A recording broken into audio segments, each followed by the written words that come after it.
Hi everyone, Heather here, just popping in to say before the episode starts, we had a few technical difficulties with the recording and dropped some audio here and there throughout the podcast.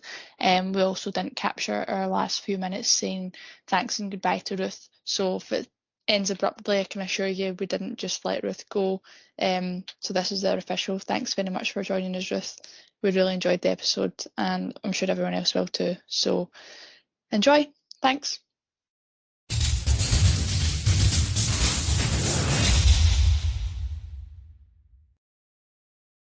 Hello and welcome back to episode 6 of the Rubbish Talk podcast.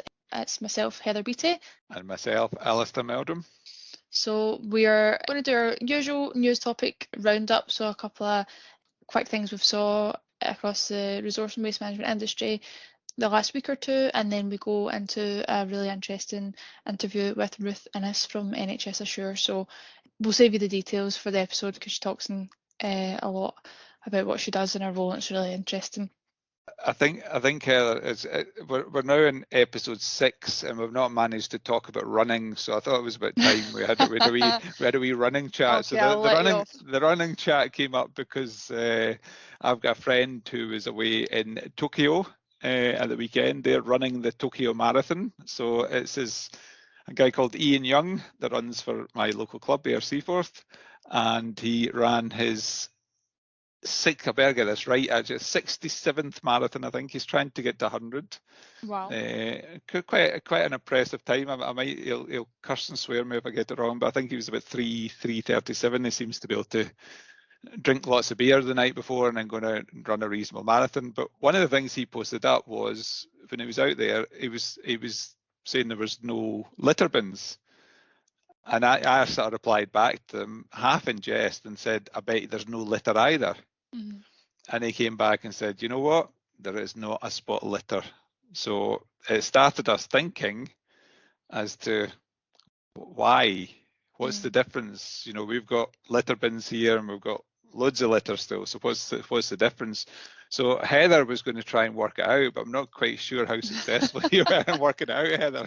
Well, do you know, I think we did say before we actually done any research, you mentioned this topic to me and I thought, that kind of was in the back of my mind that I've heard that before. And so then I thought, well, maybe there's something in place. Obviously, we're searching for is that they've got a scheme or something that works really well, and why is the rest of the world not doing it? But unfortunately, I can't say that I found much evidence. There was a few articles and things I read about they kind of removed some public litter bins actually quite a while ago in public spaces, especially train stations. There was a terrorist attack and it was more that focus to remove the risk of people placing potential harmful materials or explosives or anything. But apart from that, I was just getting research back about, it was a cultural thing. But if anyone knows, there's maybe an expert out there, or if you know, or if you have noticed this yourself, if you're a traveller or if you're listening from overseas, is there something that we've not been able to find? Because we're really intrigued to see if there's anything we could replicate, but really interested nonetheless. No litter and no bins, so we've got lots of bins and lots of litter here, so I don't know what we're doing wrong. Yeah, I think somebody reminded me about, I think it was the World Cup where the Japanese fans were sweeping the stadium before they left the stadium to tidy it up, and that maybe it is purely a cultural thing that they don't like that. Yeah. So that's a links neatly on for a change, not like our usual thing. That I noticed that the other morning. Circularity Scotland, who are who are going to deliver the deposit return scheme, which we've talked about before. One of their staff put a wee post up about showing basically a roundabout with lots of litter and effectively saying, won't it be great when DRS comes in that litter will be away? And I never quite took offence at it, but I sort of thought that, is DRS really just about litter? Because when you think about it, is somebody really not going to chuck a can of juice or a bottle of juice out the car window for 20 pence? If they're going to throw that out the window, they're probably still going to do it for 20 pence. Mm-hmm. And then you're left with potentially you've got earning opportunities where people go out and pick up litter and they can reclaim the 20 pence. But the reality is the rest of the litter is still going to be there. So it's not really changing that mindset of that culture. So I did reply back on that basis, but I think somebody at Circularity Scotland decided that wasn't a good message to put out, and the whole thread was deleted. So maybe I'm needing to do a little post on that that idea. But I think the DRS is going through a pretty tough time at the moment, and from my experiences, a lot of the things that are now coming up were discussed and debated in quite a lot of detail 5-6 years ago. And I think to a certain extent there maybe been a bit of the sort of COVID gap, if you like, when things weren't progressing, has maybe caused a bit of the concern that a lot of the bodies have got out there, and a lot of the flack that DRS is getting. Because at the end of the day, we should be a bit more responsible about the amount of packaging we're purchasing and paying back into the system. And I think one of the comments I saw recently was somebody saying, if I buy a 12-pack bottled water, that's going to cost me 12 times 20 pence in deposits.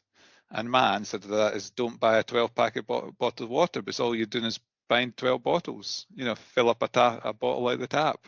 That's the reality.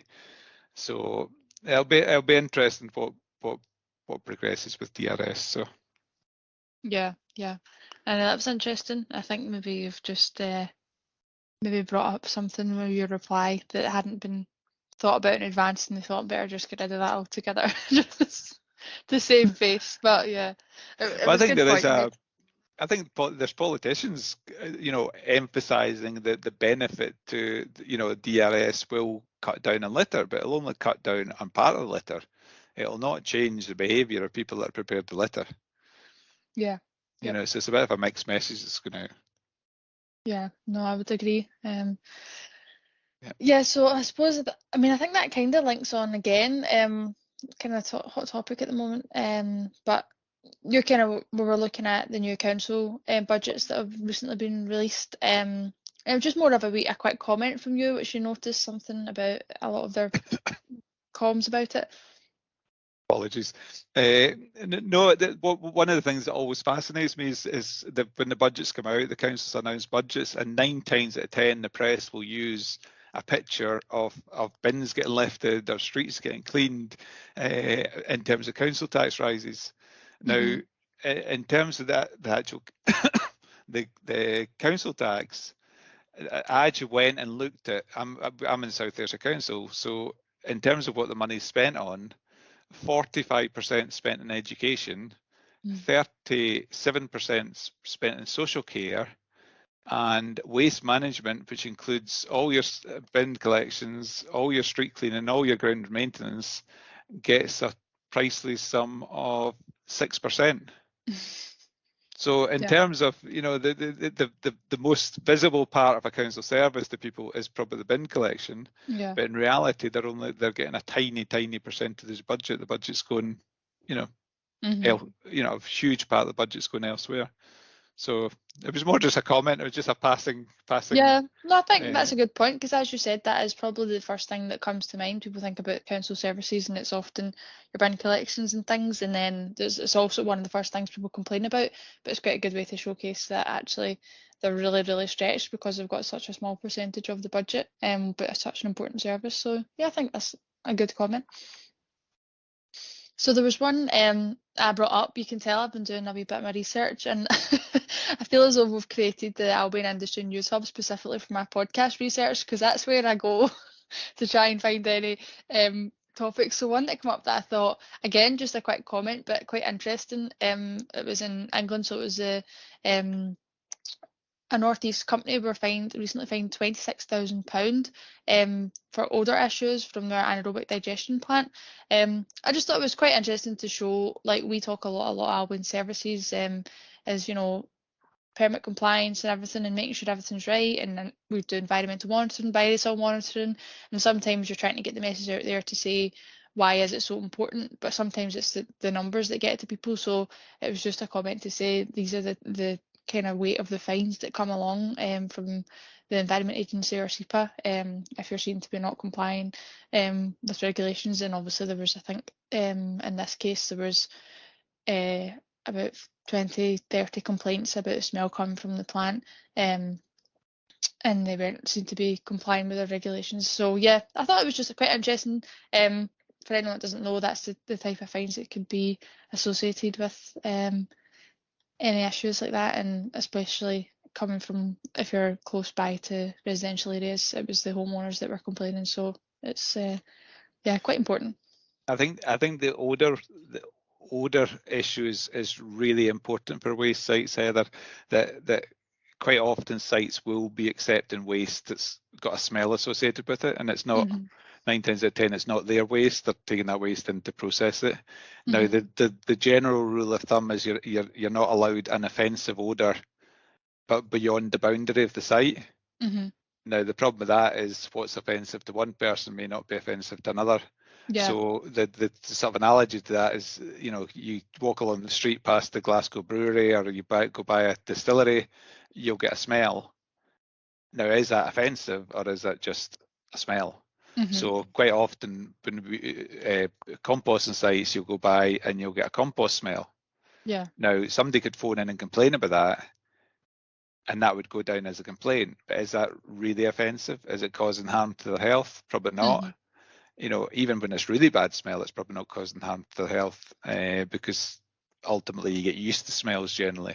Yeah. So smell and odour complaints from sites is really, really complicated, because it's actually really difficult to measure smell as well. And you're often down to different people's perceptions and so on.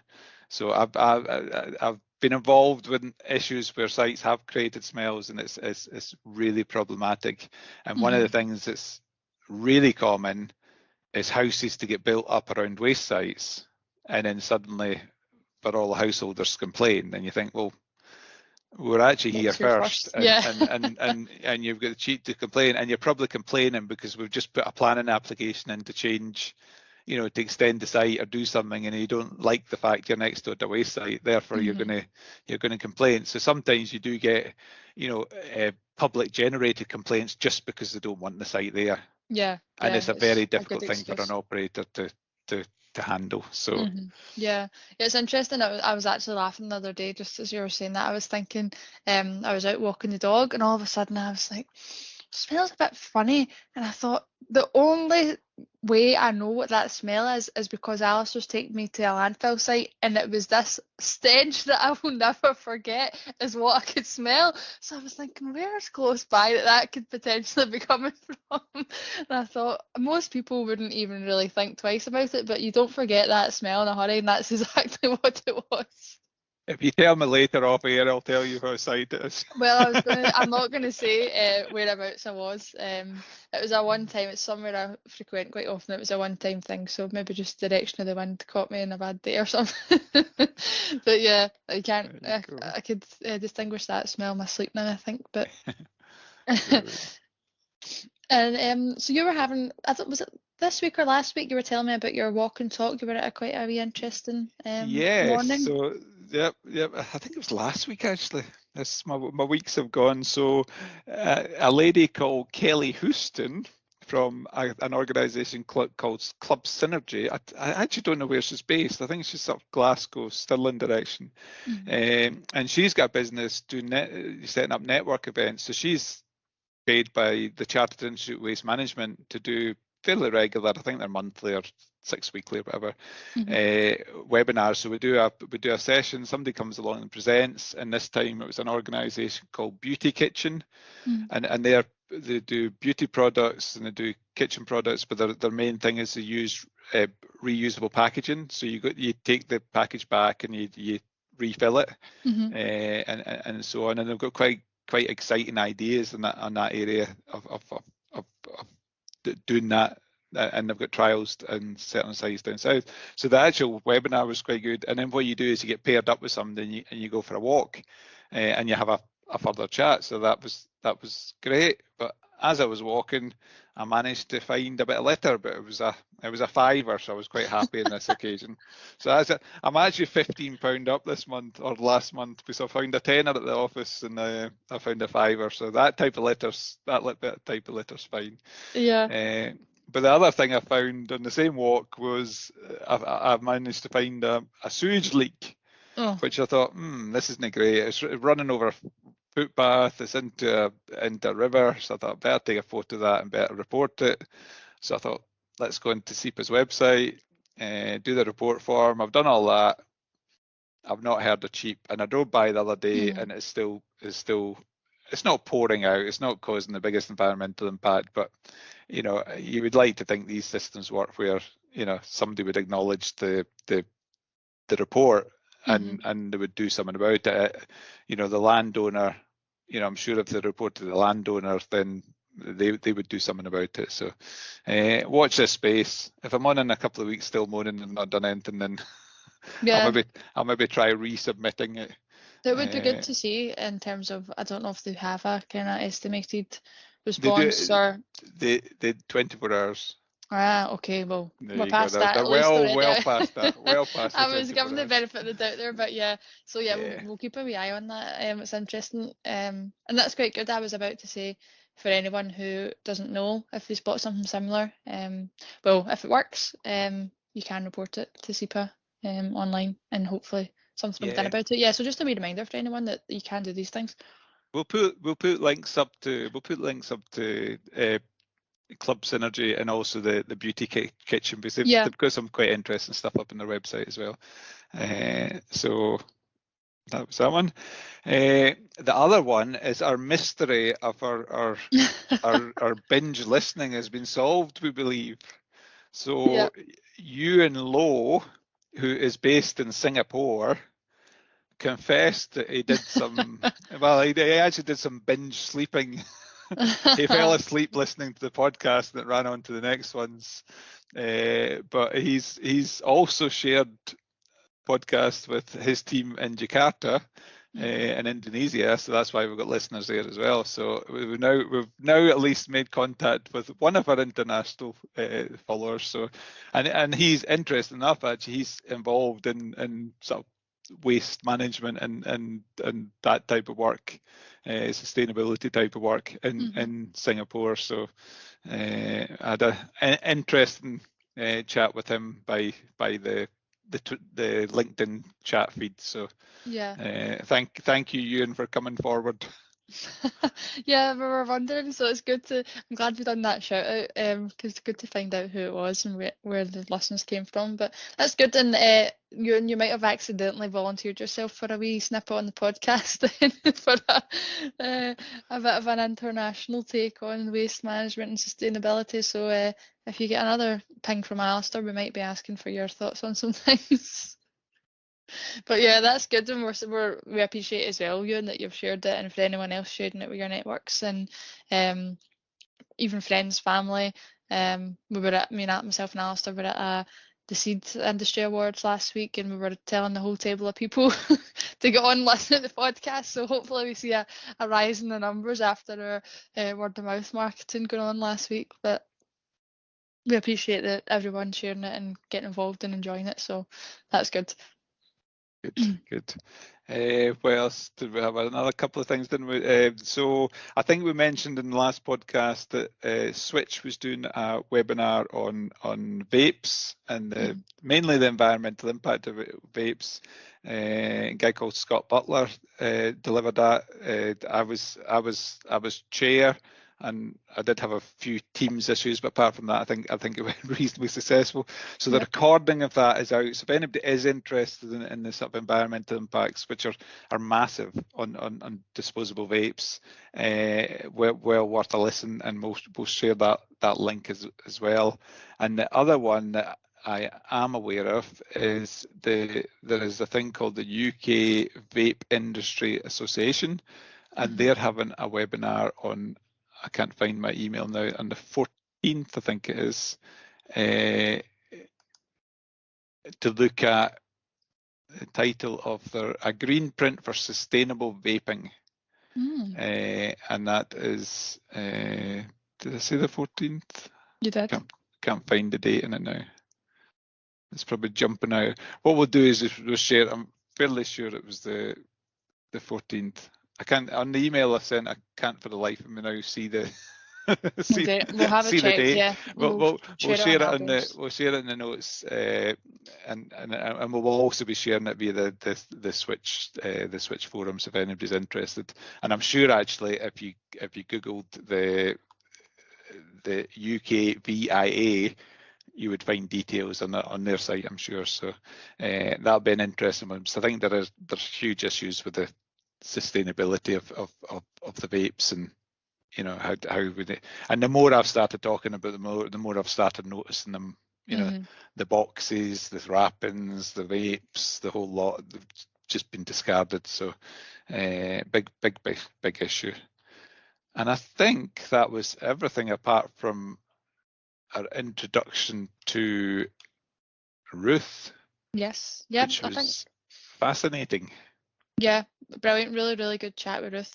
So we won't kind of ramble on too much more and let people get straight into it. So yeah, we sat down, myself and Alistair, with Ruth Innes from NHS Assure, which she will explain in detail for anyone who hasn't heard of NHS Assure, what she does, what her team does, and the really exciting things they've got in the pipeline, and a lot of really good work they're producing. So we'll let you get straight into it, and we'll head into the episode with Ruth.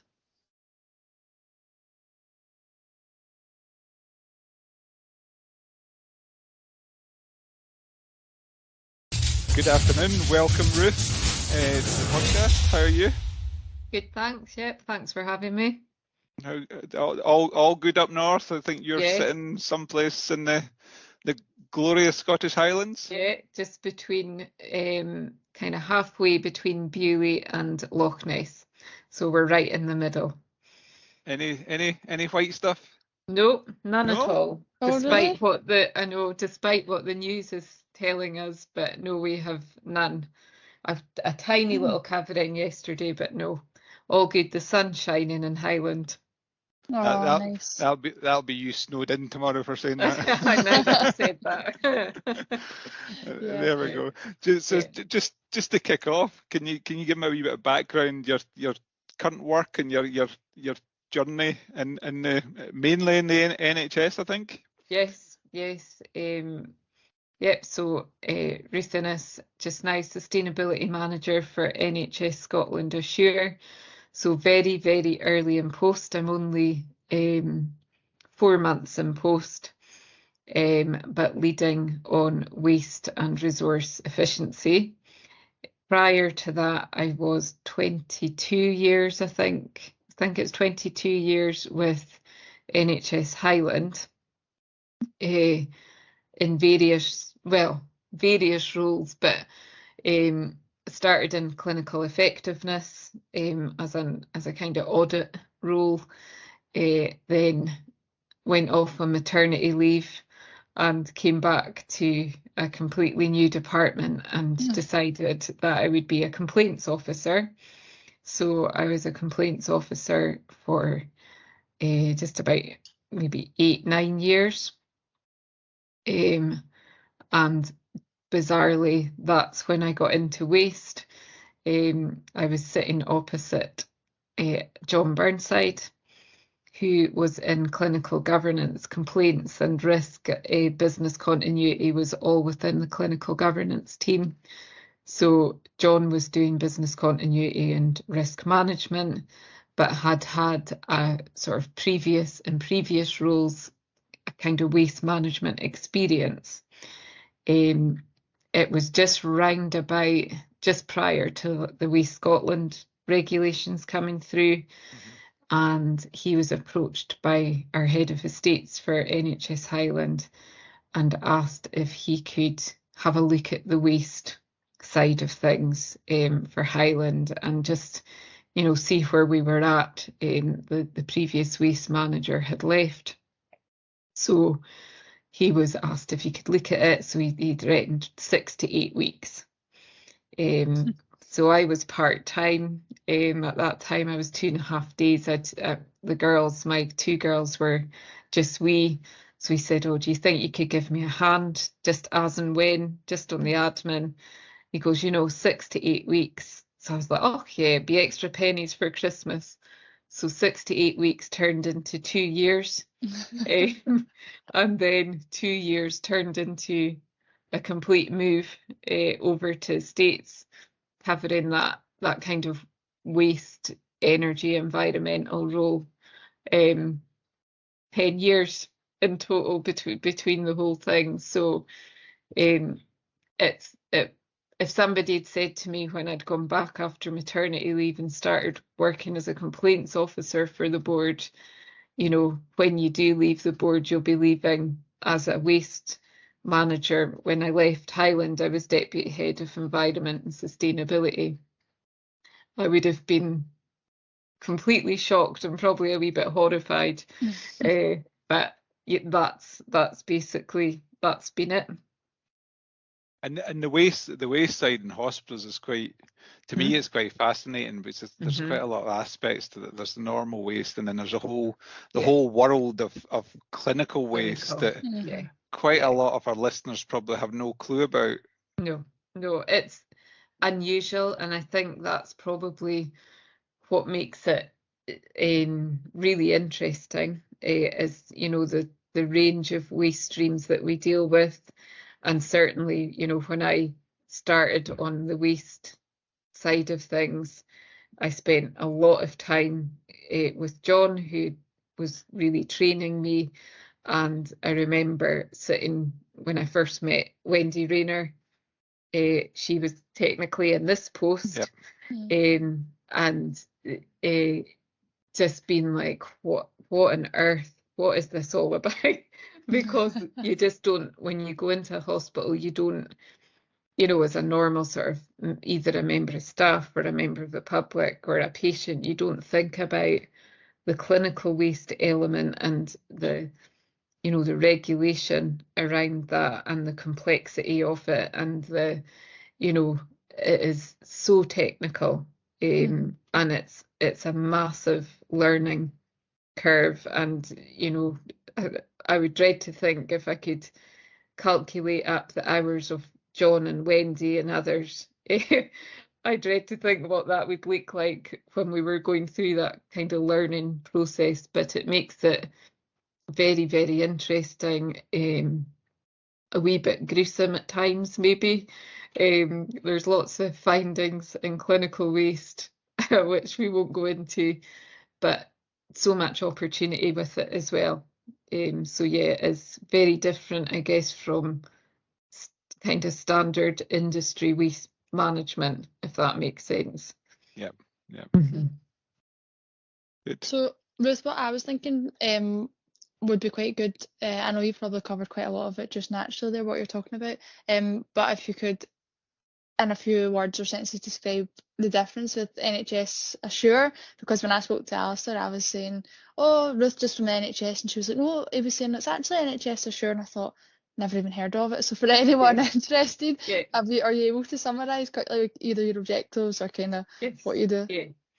Well, still quite new, Heather, so bear with me. But so NHS Scotland Assure was really developed really as a sort of an expert group of people. So you've got a wide range on there, very focused on new build refurbishment projects, and it's really about reassuring staff and patients, public, of safety in healthcare environments. So there's lots of engineers involved. I'm still meeting people all the time, and I don't think I'll ever get to the end of that list, but lots of engineers, infection prevention control, staff, health and safety, all of that kind of side of things that we maybe don't appreciate, and I didn't appreciate when I worked for a board.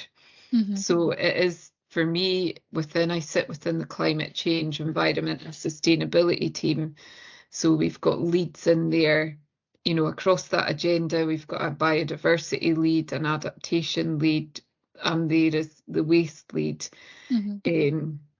Lots of different people within that team who support and advise the health boards. We work closely with the equivalent Scottish Government team who really set the policy for us to deliver. So I work closely with Wendy Rayner. She is the circular economy lead for Scottish Government. So we work with national procurement. So, you know, there's lots of different areas that we kind of ventured into from an NHS Scotland Assure point of view that maybe sitting in a health board you wouldn't get involved in. So it's about that wider overview, lots of projects, lots of advice, support, stuff around compliance, and horizon scanning, I guess, you know, looking at what's coming down the line and what the boards are likely to face in the coming months or years or sometimes weeks. So yeah, interesting.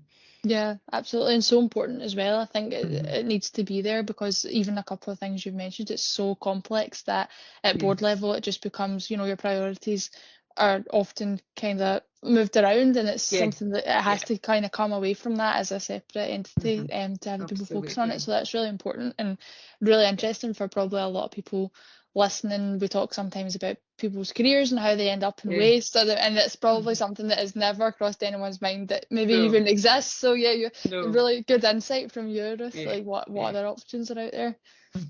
Yes, very, very different, Heather, I think, and great to be working. We have in NHS Scotland, we've got really good waste management officers who are really supportive and have been supportive. So it's a really nice group to be involved in, and you know, in the main, a really enthusiastic group to be working with. So I think it's quite, in terms of waste industry and waste sector, I think this area of work is quite unique in many ways because of that and because of the waste streams that we're dealing with. You're a perfect story, Ruth, of somebody falling into the waste industry and not getting out. We do actually have we shouldn't give too many secrets away, but we do have a guest lined up for the next podcast who did intentionally go into the waste industry, we believe. So he'll be our first one. He'll be our first one. It's obviously early days for you, Ruth, in terms of your current role. But what's been your favourite role so far? Was it the dropped in at the deep end, learning everything, or was it your current role, or is it you're not sure about your current role yet? Early days, I think, because when myself and John were moved across into States to cover waste initially, and then the wider environment and sustainability agenda, it was such a journey. It was such a steep learning curve, and it really gave it gave us both, I guess, a huge insight into the wider workings of NHS and really the differences that could be made within that sector for the wider environmental gain and benefit.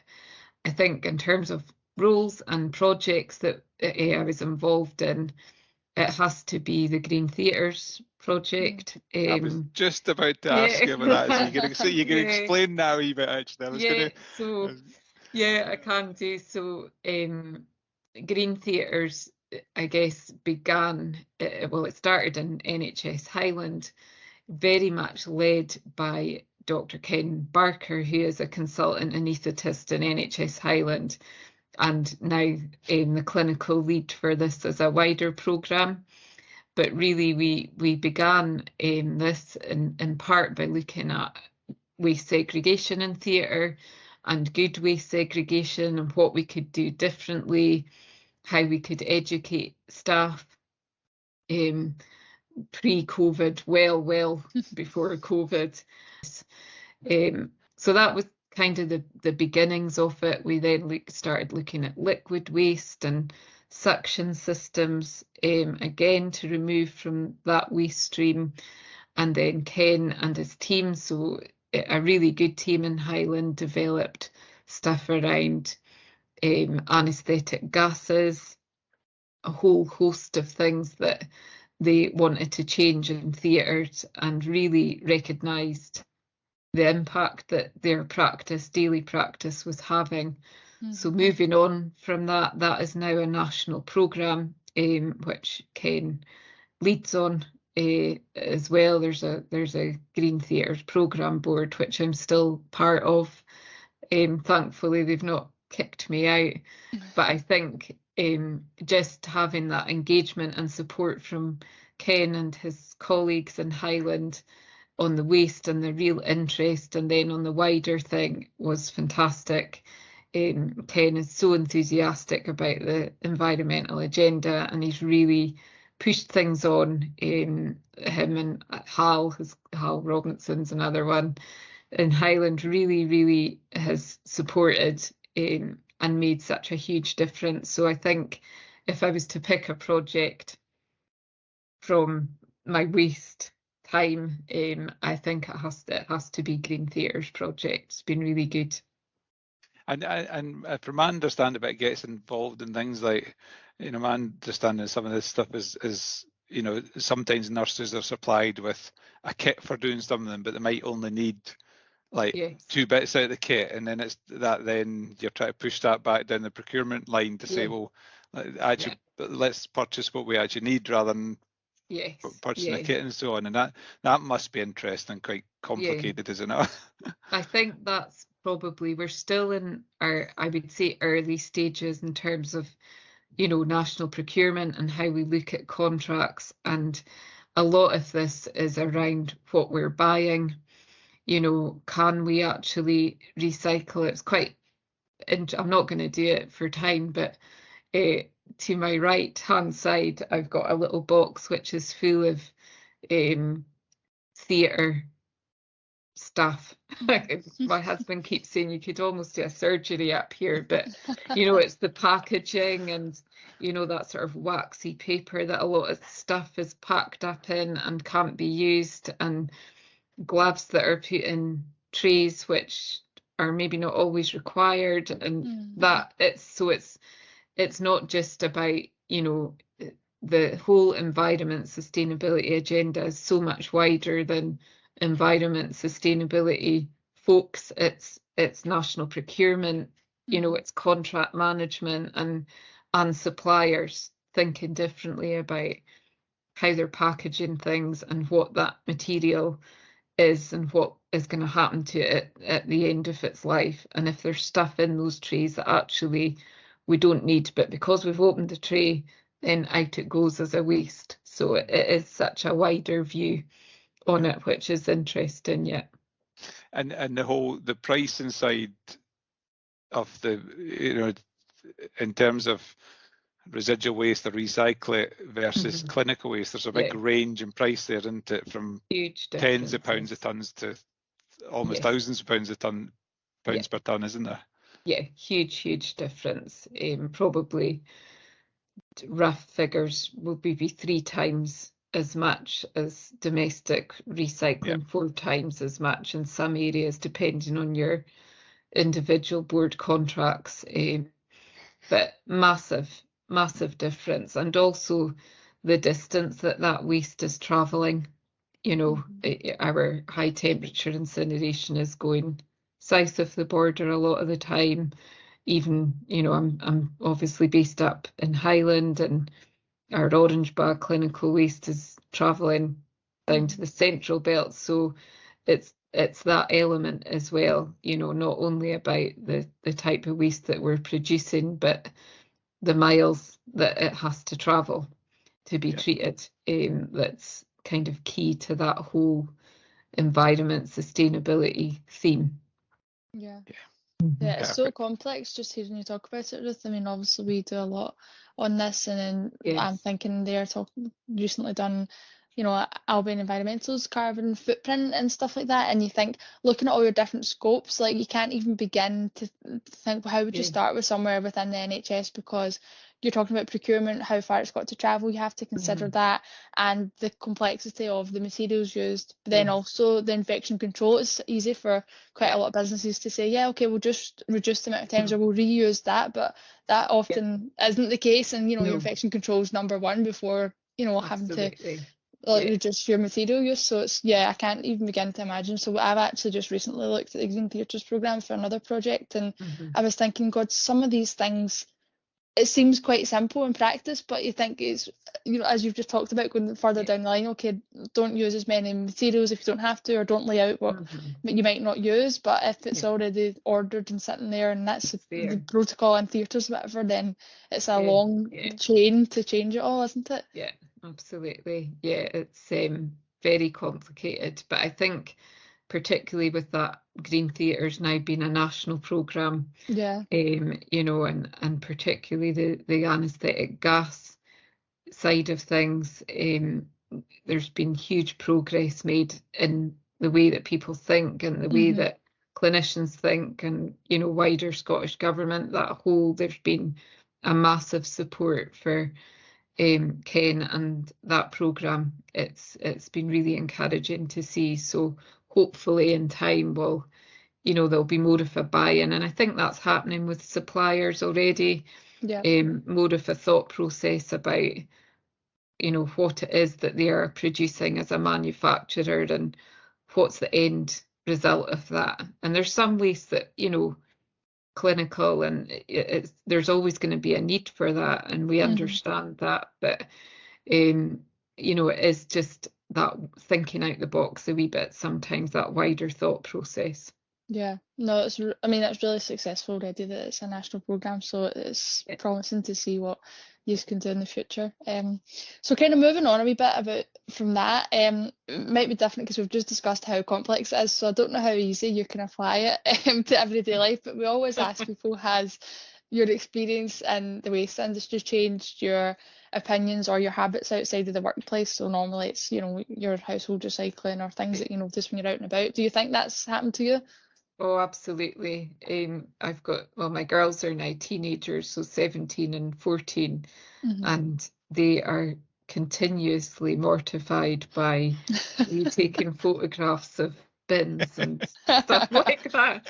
So they're just like, can we just go out for one day? And especially if we go somewhere different, and they're like, can you not be taking photographs of how they segregate that and sending them to group chats and things, and look at this. So it does and it is that whole thing of never having thought of, really not thinking about it at all, and maybe even, and I'll just confess, maybe being a bit kind of eye-rolly about it, and like, oh, not this recycling thing again, that side of things, and just getting the wider view and the impact that we're having on what we're producing and what we're buying and what happens to that waste is it's completely changed things. If I was to pull a teenage girl on here just now, Heather, they would be mortified. They always are like, it's so embarrassing. We could invite them on for a future one. We could have a question and answer session or something for them. I know. I keep asking them, are none of the two of you wanting to go into the waste industry? And they're just like, no. It's just weird. It's just weird, Mum. So I'm not convinced them. I bet you if somebody said that to you at their age, though, you would have had the exact same response. Absolutely. So my mum was know. kicking about taking photos of bins and lorries and stuff, Heather, then yes. See, you never know. You just have to say that to them. You'll say, one point in my life I thought the same as you, but look at me now. I know. Look at you. You moved up in the world in the back of waste. There you go. Rooting around bins, Alistair. You can't beat it, really. You can't beat it. So all that talk about work, you've talked about your daughters. How do you get away from it all? How do you relax apart from taking photographs of bins? Well, the girls keep me very busy, so I'm mainly a taxi service to them, but I'm a baker, I love baking. Oh, I So never do knew that, lots. Ruth. Oh yeah, I do a lot. we should have done this Yeah. in person and I organised need to some wee request that snacks. next time I I'm due know, to meet. I know. So yeah, do lots of baking and cakes and things. So enjoy that, and then to kind of counteract that, we love walking. So Yeah. do lots of walking. We're where we are. We're on the croft, so I've got some that goes against the whole environmental emissions thing, but I've got some sheep, and my daughter has a pet cow, bizarrely. Oh. My brother's a farmer, so we do end up with random animals and things, so we're out and about quite a bit doing these things, and then we're baking. So that's Yeah. us. Oh, Yeah. you can't really avoid that living in that part of Scotland, No, Ruth, can you? that's You're it. bound to have an animal or two. Yeah. I think we need a photo. I think we need a photo of the cow and the sheep. For Oh, I'll Yeah, we'll get I that out can with your episode, Ruth. You can send us a cows. wee album. Yeah, cows, sheep, and bins is my phone. We'll put that as your bio. That's it. There you go. And I think I probably know the answer to the next question, but what's next for you in your career? I think I'm too early yet, Alistair, to say. I think I need to find my feet. I'm still finding my feet in NHS Scotland. So early days yet. I think I'm not sure where I'll go from here, or I'll maybe just be quite happy and this is it. I'm enjoying it so far. So I yeah, think there's early. plenty of work to be done, isn't there? There is. There's a Yeah, lot of work with yeah, everything there's a coming lot. forward. Absolutely. Yeah. Yeah. Yeah, I mean, if you're that's it. Like, that was the key. You're enjoying it, so Yes. that's the main thing, isn't it? That's it. Yeah. Yeah. Ruth, I don't know if you have a fact or a bit of information from either your job, one of your projects, or just kind of could be just like NHS specific. Do you think people might not know that might be useful for them to know? I guess the wider waste industry do know and do understand this, but I think there's probably a lack of awareness of what is involved in the job of a waste management officer, and how technical that post is and how difficult it is at times.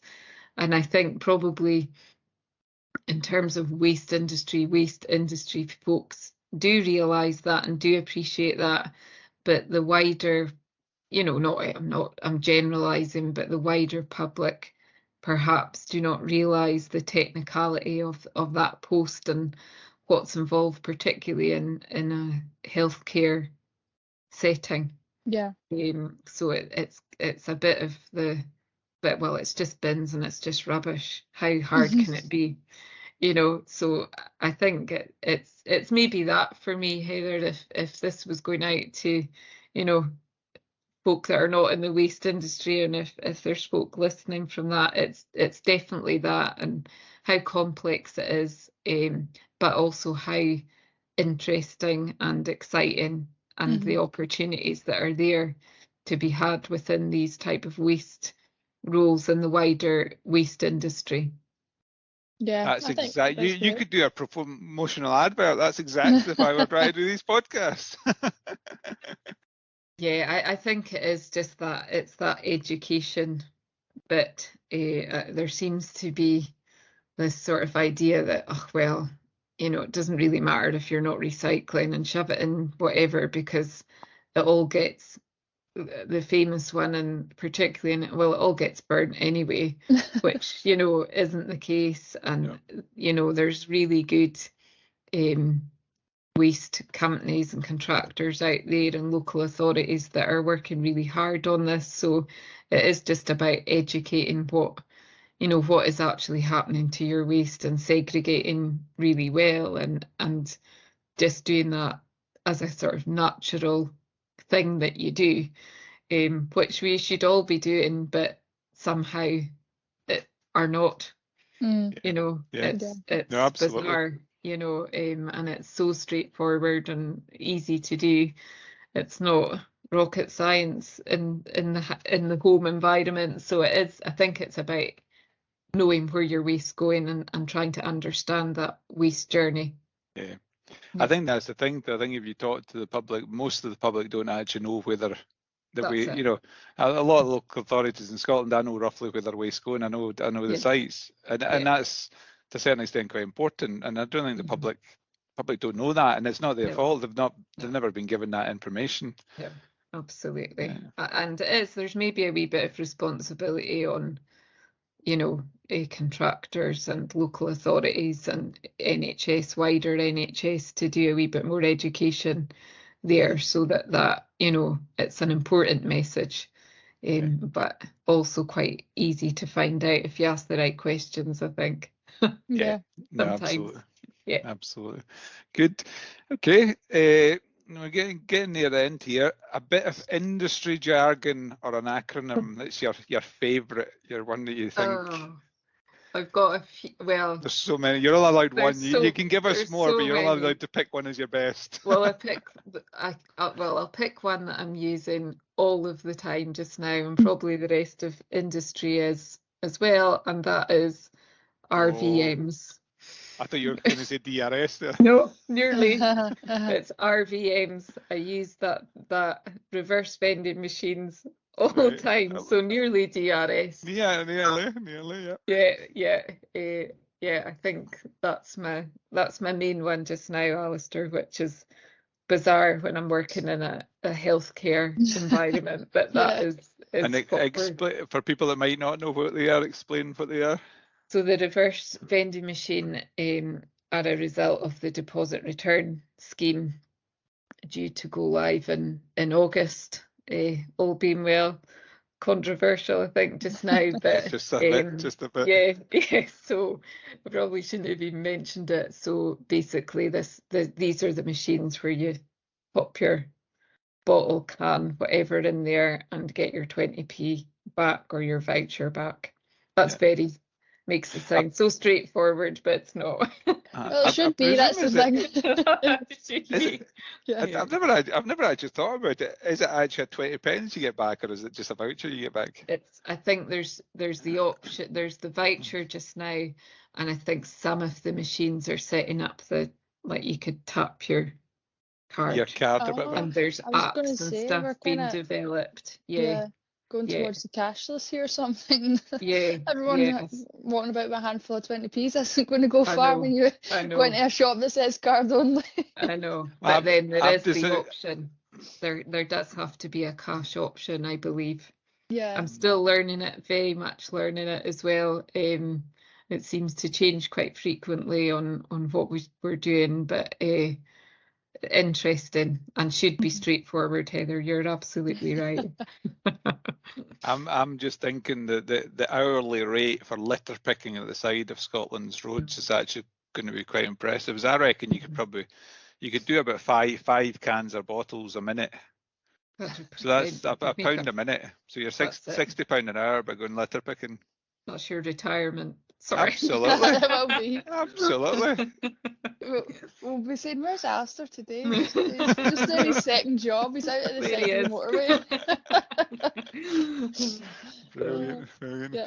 And then finally, so we're going to give you a magic wand. We're going to give you a magic wand to sort something. It could be in the NHS. It could be in the big bad world of waste in Scotland. You can choose. What would you like to see? I would really like to see Scotland's waste being dealt with in Scotland. I think that's it's again going back to that discussion we had around waste miles and things being shipped across south of the border, wherever. I think if it was one thing, if I'm allowed to, Alistair, I would take two, but that would be my one thing for waste. Can I have a second? We'll give you a second. We'll be kind. I would love to see a wee bit more, a wider education in schools and things on this, because, it is a career. Yeah. And I think, I think it's missing. I was going to ask you actually, do you know, you might not know, in nurse training, Is waste management part of the curriculum? I think I'm not 100% sure. I've certainly had medical students. When I was in Highland, I would be quite often be dragging medical students out to the waste compound at the back of Rigmore there. And they, like, that was not me just approaching them and saying, follow me. That was them coming to me and saying, oh, we want to understand a wee bit more. And some of them, particularly, in the last maybe 3 or 4 years, that's become more of an interest. So I think it's maybe covered lightly. Yeah. But there's definitely a wider interest, and it's that, medical students around the environmental impact of what they're doing. So waste is certainly coming up there. But I think unless you're going into these nursing, medical, it's maybe not thought about at a school level. I think there's a massive gap in school education around, environment, sustainability subjects. I think that's missing. So that would be my other magic. No, we'll let you have that one. That's a good one. I like that one. That is we'll let you have good, that.